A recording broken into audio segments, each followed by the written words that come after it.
sebagian para ulama memahami bahwa yang menjadi dasar adalah Lailatul Qadar itu, kalau lihat dalam ayatnya, biidni rabbih. Tanazzalul malaikatu waruh biidni rabbih. Jadi turunnya malaikat dengan ruh gitu, arwah-arwah dan sebagainya yang memberikan salam, membawa salam dari Allah Subhanahu wa taala, itu dengan izin Allah Subhanahu wa taala gitu. Nah, sehingga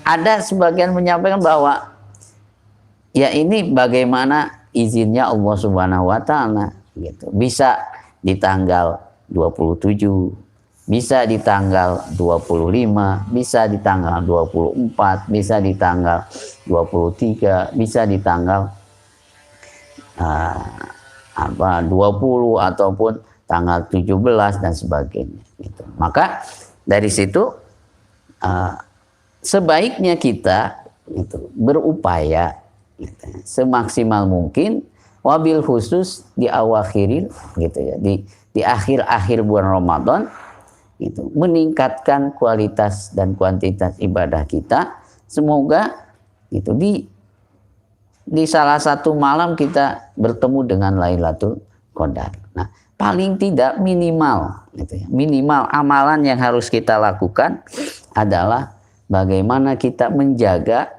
berjamaah sholat isya dan sholat subuh, minimal itu. Jadi jangan sampai tertinggal sholat berjamaah isya dan sholat berjamaah subuh. Kenapa? Karena kata Kanjeng Nabi, sholat berjamaah isya itu senilai dengan sepertengahan atau setengahnya dari qiyamul lail gitu. Dari ibadah selama atau dianggap beribadah setengah malam.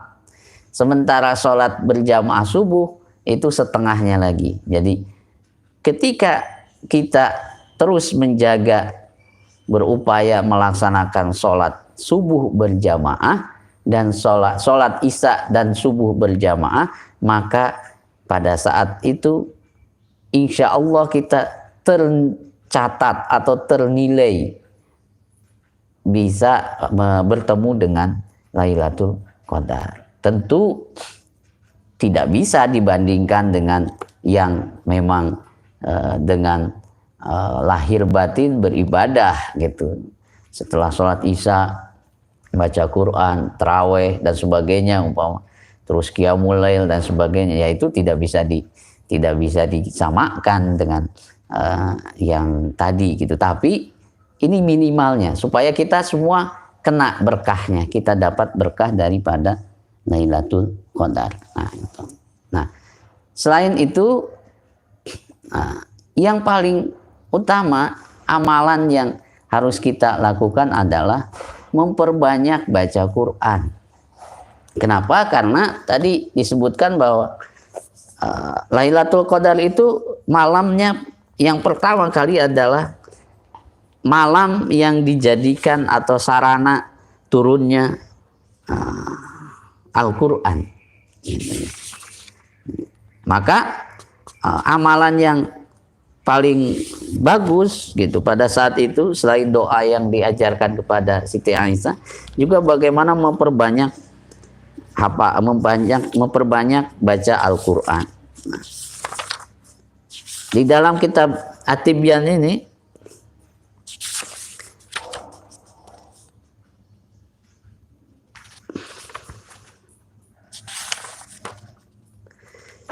disebutkan bahwa para ulama salaf, para ulama yang terdahulu itu sering memperbanyak bacaan Al-Quran, sampai kalau ada yang menghatamkan Quran setiap malam.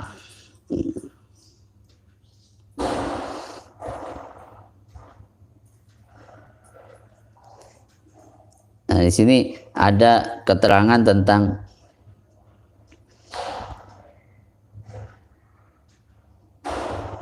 bagaimana untuk mengisi gitu ya, khususnya wabil khusus Ramadan ya, itu dengan mengisi membaca Al-Qur'an. Paminal ladzi kanu yahtamuna khatmatan fil yaumi wal lailah Utsman bin Affan radhiyallahu anhu. Di antara yang menghatamkan Al-Qur'an siang dan malam itu adalah Sayyidina Utsman bin Affan radhiyallahu anhu, sahabat Utsman. Bahkan di keterangan lain Sayyidina Utsman itu menghatamkannya sekaligus dengan sholat malam. Nah, gitu. Ada yang di keterangan lain menyebutkan bahwa Sayyidina Utsman sholat malam 100 rakaat. Ada yang lebih dari situ. Gitu. Sayyidina Utsman wa Tamim bin ad-Darai wa Sa'id bin Jubair wa Mujahid wa Syafi'i wa akhrun, dan juga Imam Asy-Syafi'i.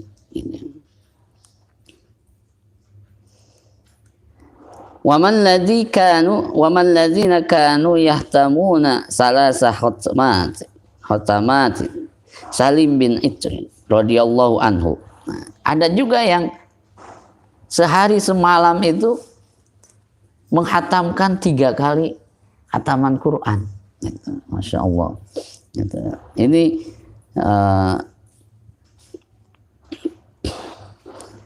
Syekh Salim bin Itrin radhiyallahu anhu qadi Misr fi khilafati Muawiyah. Ini seorang qadi ya, seorang, kalau sekarang namanya hakim agung gitu ya. Hakim agung itu setiap malam justru menghatamkan 3 kali khataman Quran gitu. Tapi ini hakim agungnya hakim agung pada masa Khalifah Al-Muawiyah gitu.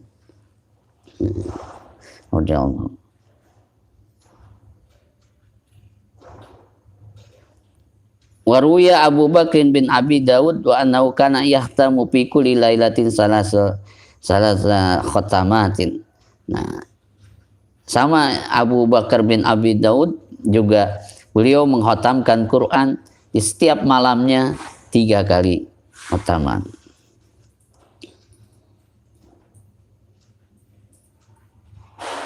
Nah, ada lagi yang 4 kali. Nah, ini banyak gitu ya. Di antaranya adalah sama ini hakim agung di Mesir yaitu Syekh Abu Umar Al-Kindi.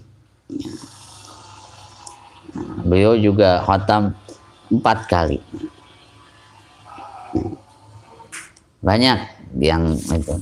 Nah, paling tidak kita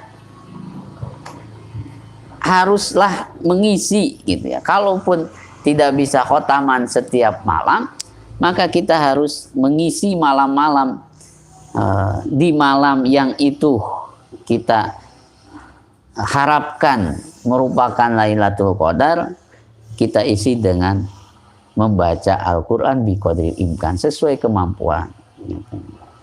Nah, wabil khusus yaitu membaca ayat atau surat Inna anzalnahu fi lailatul qadr. Wa ma adraka ma lailatul qadr. Lailatul qadri khairun min alfi syahr. Tanazzalul malaikatu waruhu fiha biidzni rabbihim min kulli amrin salam. Salamun hiya hatta matla'il fajr.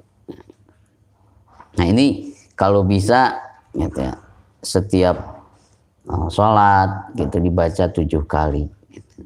Nah, apalagi kalau pas malam Lailatul Qadar itu diperbanyak. Nah, atau kalau tidak itu ya kita baca yang paling kita sukai gitu. Bisa Al-Fatihah, bisa Al-Ikhlas atau apa saja. Terserah. Yang penting kita pada malam itu bagaimana kita membaca Al-Quran. Nah, untuk apa? Jadi membaca Al-Quran ini gitu. Satu, diniatkan sebagai wujud syukur kita kepada Allah. Jadi dalam ayat lain itu disebutkan bahwa telah datang mau'idhah, petunjuk, rahmat, gitu. Syifa upis sudur, gitu. Penenang hati, dan juga rahmatalil alamin. Nah, gitu. Nah, itu adalah apa? Al-Quran. Nah, oleh karena itu maka haruslah bergembira. Nah, gitu. Nah, bergembira di sini dalam rangka apa? Allah Subhanahu wa Ta'ala dengan menurunkan Al-Quran itu memberikan petunjuk kehidupan sehingga kita bisa selamat.